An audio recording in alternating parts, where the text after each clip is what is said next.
What's up, everybody? You know who it is. It's Dak908, aka the Dig Dug himself. And this isn't just me, of course not. I'm not here by myself, not today. Normally I am, but today's very, very, very special. I'm here with my man, tBlock. What's up, everybody? This is tBlock, and me and Dak, were decided to do a couple games together one day on World at War to make a dual com for everybody, since we've been saying we were going to do one for months, Yeah, and we just haven't been able to.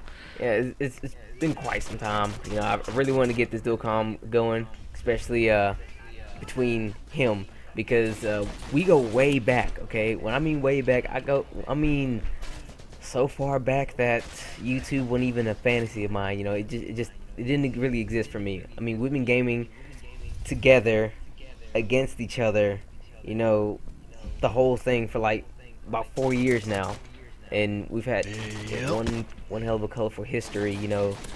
Rival clans, all that stuff. It's been kind of hectic, over the past few years, and needless to say, uh, he was commentating, and one thing I do love about tBlock and his commentary is that they're quite engaging. They're interesting from start to finish, and I want to say he's by far one of my favorite commentators out there on the Wii. Although he doesn't post like extra daily, and he's not out there to get the subs or whatever. He's just out there to do his thing, and that's really cool. I really appreciate people who just do it just to do it. Not really to not so much like a popularity contest. Just do what feels right for you. Keep it real, basically. He's been doing it, keeping it real for a really long time, and that's what makes him a great, in my opinion.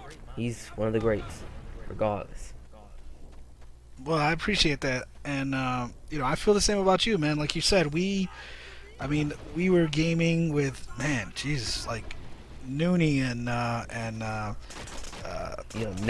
and Ghost Dog. yeah, Ghost Dog, and then Ghost of 4H and TM, Yeah. we all kind of like met up kind of at the end of World at War, and then Modern Warfare Reflex was just a shitball of amazingness. It really was. Man, I remember so many nights. I mean, really, Yeah.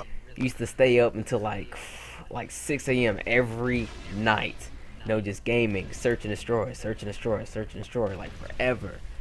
Oh yeah, you, Noonie, Taint, me, and like it was just. Noonie has us on gameplays.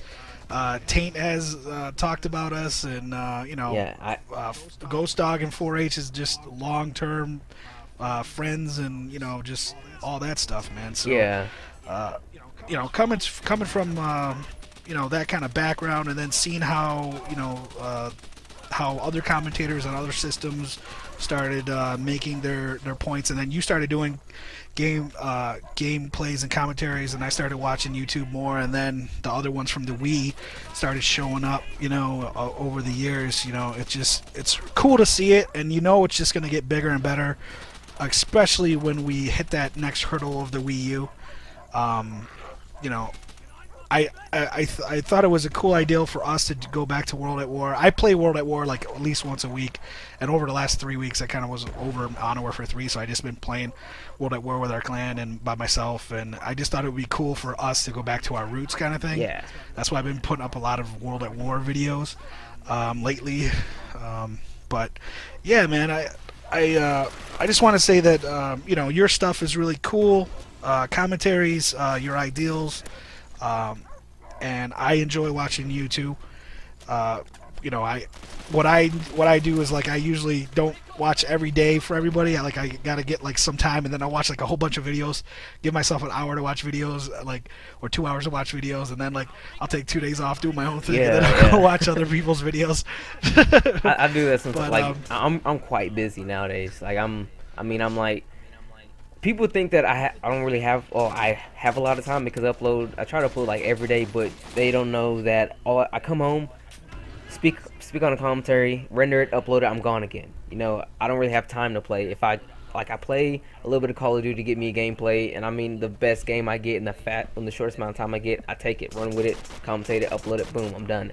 And every now and then, I just, like, late at night sometimes, I just grab all the videos I've been trying to watch. Like I click on that watch later, and then when I'm at work or whatever, I'll watch if I can, or if I have free time, I'll watch that if I can, because I'm quite busy. And I do like watching, you know, people get content, stuff that keeps me going, because I don't really like subscribing to a whole bunch of people, because then to be honest, I'm not really, like I said, I'm quite busy and I'm not really the greatest of subscriber. So if you upload a video and I miss it, I'm sorry, but if it's really good, I guarantee I'll probably watch it in my free time. And to be honest, one thing I'm quite interested in seeing, or wondering how this is gonna happen, is when the Wii U drops. Okay, we all know it has the dual screen capability. You got your TV screen, you got your Wii U gamepad. Now, my biggest quandary is this: how much actual worthwhile information is going to be on the bottom screen? Because when you're playing a game, yes, we're recording, the screen and whatnot, but my biggest thing is like, well, what if a lot of the action's on the gamepad? How do we record that? That's my big thing on the Wii U right now. I've been thinking about this for a while. Well, I do have a nice little HD Pro movie camcorder that I used to. That's when I started doing my commentaries. That's when I put my gameplay videos on, and but I mean, I don't know if there be how like you have this, how they have like those picture-in-picture where you're seeing the commentator talking at the at his as he's going. Now it's gonna be like the camera zoned in on his gamepad so you can see what button he's pressing. But I mean honestly, like they had that thing about what do you call it? Smart glass, right? Yeah. So they're talking all that stuff about, and that's gonna be for all different kind of like stuff for DVDs and extra shit for like Hulu and stuff like that, which is cool. But I mean, that's 3 different screens you got to look at on 3 different things. You got your iPod or iPad or smartphone, then you got your controller, and then you got your Xbox or PS3. Well, the Wii U, you got 2 pads, and you're gonna have. I just think for like the most of the stuff, all it's gonna look like like cinematics in the movie, and there's nothing really, no HUD, really much gonna be on your TV screen, and then it's kind of like you'll get used to it. I mean, it is a bigger, it's a bigger controller. It's at least like 9 inches, but. I mean, you're just gonna use your thumbs and slide over and press like, okay, I want like on Zelda, I'm gonna use the grappling hook or the boomerang or my arrows and what I mean, my bombs, what I mean. So you're just gonna be like you're gonna get the hang of it where you're just gonna be pressing the buttons, running around, and then switching stuff in the thing, which you're gonna just see on this, the TV screen where all of a sudden, boop, I got a bob, and I'll throw it. What I mean? Like, so you're gonna. I mean, I think it's gonna. I'm telling you right now, all this BS talk and all this, by the time the PS4 and the Xbox 720 shows up, they're gonna have like little screens, just like they stole the motion controls from the Wii. They're gonna steal this from the Wii U, no. And everybody's gonna be like, "Oh yeah, this is the best thing. Xbox did made it better." I'm really glad you brought that up, because peep this. Okay, I'm a connoisseur of video games. I mean, I've been gaming since the nutsack. Okay, I was seriously gaming with recorded footage of me when I was 3 years old, video gaming. So that was 17 years ago. So before I go anywhere, I was reading this article from this analyst named Michael Patcher, and he said the Wii U was gonna flop because he said the Wii got lucky or whatever. And one of the comments, this guy was like, "Well, what does Patcher know? He's just an old fart anyway. He leaves the games to the gamers, and old people go worry about like old stuff or whatever." And this guy replied rather to that guy and said, "I'm old, not game.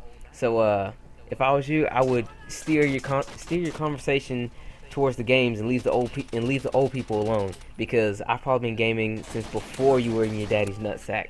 When I heard that, I was completely done. I laughed for 6 months. But Sony is the biggest culprit of like thievery in the video gaming universe. I mean, think about it. It goes back to when they first started in the PS1. Okay, they got the PS1, fabulous. They actually started gaming with the PS1 because they wanted Nintendo to sign a deal with them or something. They wanted to make a console like the combined thing with Sony and like the Nintendo's next one. Yeah, and they bowed out of it, and all of a sudden they took all that stuff and made PlayStation 1. Exactly. So there you go, right there. They was together. So when you're together in a business like that, it's a history lesson, kids. So when you're together like that, you learn of someone's techniques, someone's operations, things like that. So I want to say that they took the D-pad. I mean, Sony's D-pad is not as good as Nintendo's D-pad because at the time that's all they had. That's all they had going for them. But they stole the D-pad, and I want to say that because their D-pad is probably the closest you can get to a Nintendo D-pad without huge copyright infringement. So I want to say they stole the D-pad. And then Yeah. when Nintendo for the Nintendo 64 when they put in the Rumble Pack, Sony looked at that and was like, "Oh, okay, really?" Oh, they put in the Rumble Pack and the joystick. Sony was like, "Well, looks like we have to go and copy again." So they scrapped their old controller because the original controller didn't have thumbstick or analog sticks or rumble feature at all. So they went and made the Yeah. new one, copying Nintendo right there. You know.